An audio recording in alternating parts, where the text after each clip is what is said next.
നിമിഷപ്രിയയുടെ ജയിൽ മോചനത്തിനായുള്ള ചർച്ചകൾക്ക് പുതിയ മധ്യസ്ഥനെ നിയോഗിച്ച് കേന്ദ്ര സർക്കാർ. സുപ്രീം കോടതിയിൽ അറ്റോർണി ജനറലാണ് ഈ വിവരം അറിയിച്ചത്. യമനിലെ ജയിലിൽ കഴിയുന്ന നിമിഷപ്രിയയുടെ മോചനത്തിനായി കാന്തപുരം അടക്കമുള്ളവർ ഇടപെട്ടിട്ടും ഫലം കണ്ടിരുന്നില്ല. വിവരങ്ങളുമായി എസ് ശ്രീകാന്ത് ചേരുന്നുണ്ട്. ശ്രീകാന്ത്, വളരെ നിർണായക ഇടപെടലാണ്. എന്തായാലും വധശിക്ഷ തൽക്കാലം ഉണ്ടാകില്ല എന്നറിയുന്നത് ആശ്വാസകരമാണെങ്കിലും മോചനം ഇനിയും നീളുമോ? കേന്ദ്ര സർക്കാർ എങ്ങനെയാണ് ഈ കാര്യത്തിൽ ഇടപെടുന്നത്? ശ്രീകാന്ത്, ഇന്ന് സുപ്രീം കോടതി മുമ്പാകെ ഈ ഹർജി പരിഗണനയ്ക്ക് വന്നു. ആ ഘട്ടത്തിൽ അറ്റോർണി ജനറൽ വെങ്കട്ടരമണി കോടതിയിൽ ബോധിപ്പിച്ച കാര്യം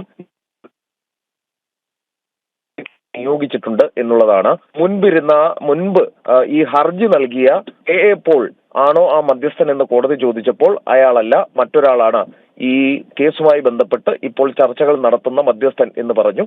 പക്ഷെ അതാരാണ് എന്ന് വെളിപ്പെടുത്താൻ കേന്ദ്ര സർക്കാർ തയ്യാറായിട്ടില്ല. സ്വാഭാവികമായും രഹസ്യ സ്വഭാവത്തിൽ വളരെ സൈലന്റായി തന്നെ ഈ കാര്യങ്ങൾ നീക്കേണ്ടതാണ്. ഇത് നേരത്തെ ഈ കാന്തപുരം അബൂബക്കർ മുസ്ലിയാരെ പോലെയുള്ള ആളുകൾ ഇടപെട്ട് ഈ ചില ശ്രമങ്ങൾ നടത്തുകയും അത് ആ കുടുംബത്തെ പ്രകോപിപ്പിക്കുകയും ചെയ്തിരുന്നു.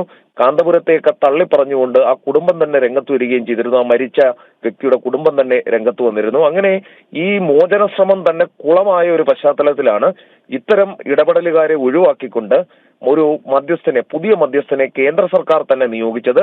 ഏറ്റവും ഒടുവിൽ കേന്ദ്ര സർക്കാർ തന്നെ ഇപ്പോൾ വേണ്ടി വന്നിരിക്കുന്നു ആ മോചന ശ്രമത്തിന്. ആദ്യഘട്ടത്തിൽ ഉണ്ടായിരുന്ന ക്രെഡിറ്റ് എടുക്കാനടക്കം മുന്നിൽ നിന്നിരുന്ന കാന്തപുരത്തെ പോലെയുള്ള ആളുകളെ നിലവിൽ കാണാനേ ഇല്ല എന്നുള്ളതാണ് വസ്തുത. കാന്തപുരമൊക്കെ പോയി. നിലവിൽ കേന്ദ്ര സർക്കാരാണ് ഈ വിഷയത്തിൽ നേരിട്ടിടപെടുന്നത്. ശരി, ഡൽഹിയിൽ നിന്നും ശ്രീകാന്താണ് വിവരങ്ങൾ നൽകിയത്. നിമിഷപ്രിയയുടെ വധശിക്ഷയിൽ ആശങ്കപ്പെടേണ്ട സാഹചര്യമില്ല എന്നും ഒരു മധ്യസ്ഥനെ നിയോഗിച്ചുമെന്നാണ് കേന്ദ്ര സർക്കാർ സുപ്രീം കോടതിയിൽ പറഞ്ഞിരിക്കുന്നത്.